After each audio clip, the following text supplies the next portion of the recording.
chẳng ấy là đặt tờ thật lô ta bị ạc mong để những bạn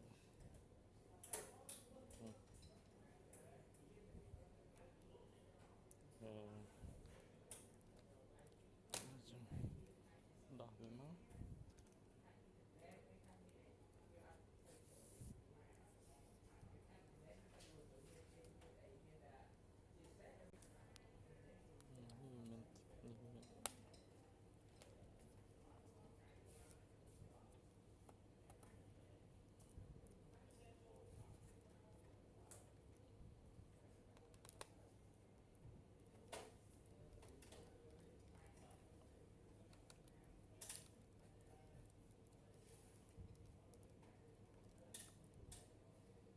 mình đọc sai với đọc với nó nhà nào này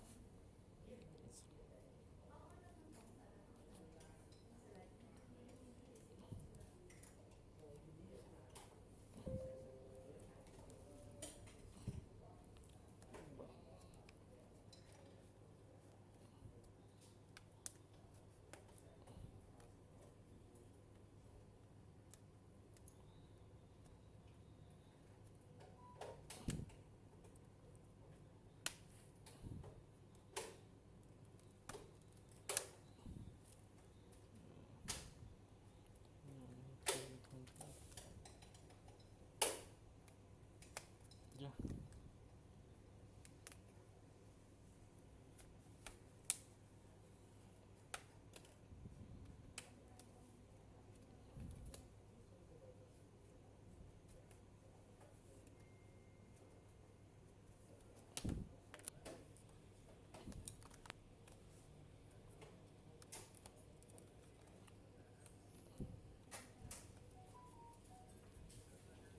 Chụp sẽ viên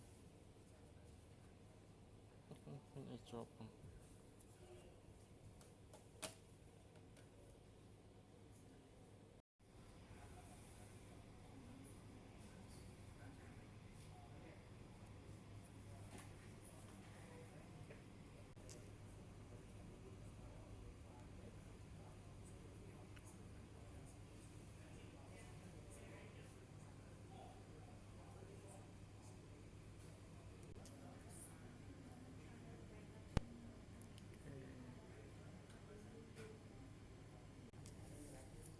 lấy dùng đỏ để trên nó sai thì nó sẽ thua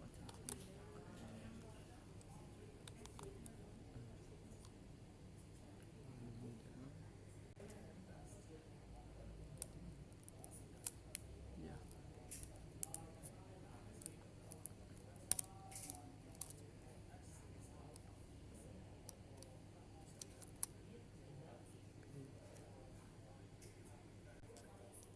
Chẳng dừng đi chúng nó chừng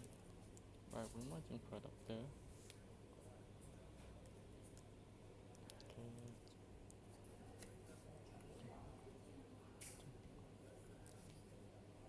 tớ mất về đào chẳng dừng chưa phải sai ôm mát quá thì chạm mặt mùi chứ giờ một nhận là nhà nịch nịch viên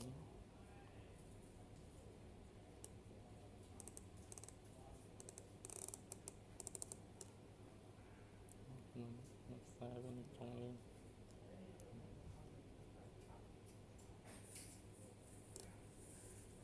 ok chúng nó nhận ra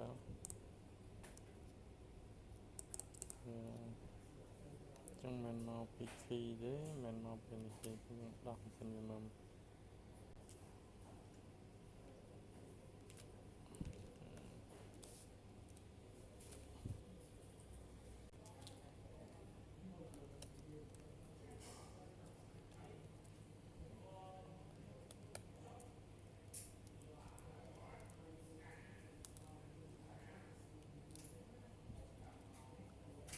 cho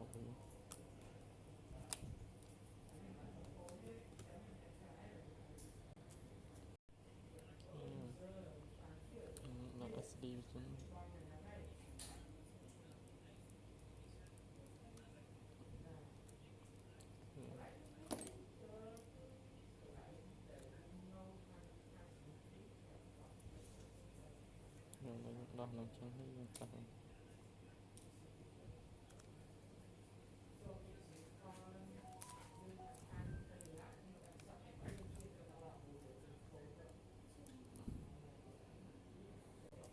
ខេឥឡូវយើង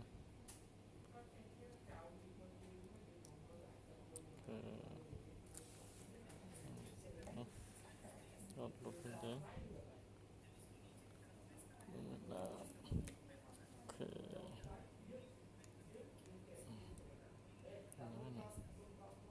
ចឹងមានវាខូច SD ហ្មងមានយើងហៅ SD test មើល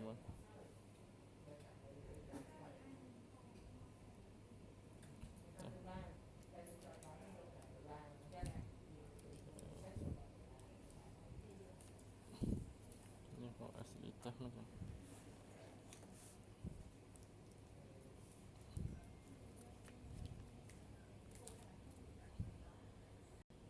ឥឡូវយើងដាក់នេះសិនដា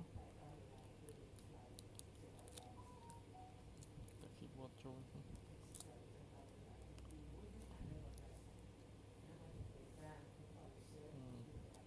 នេះ SD ថ្មីនេះបោះវាចាស់ឥឡូវយើងដាក់ថ្មីចូលតេស្តមើលនឹងមើលថាអត់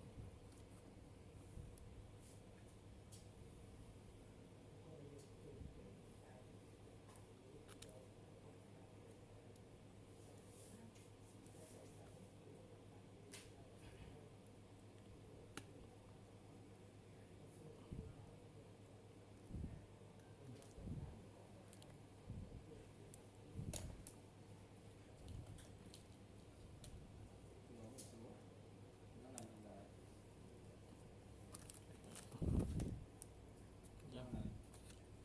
បើមើលនេះ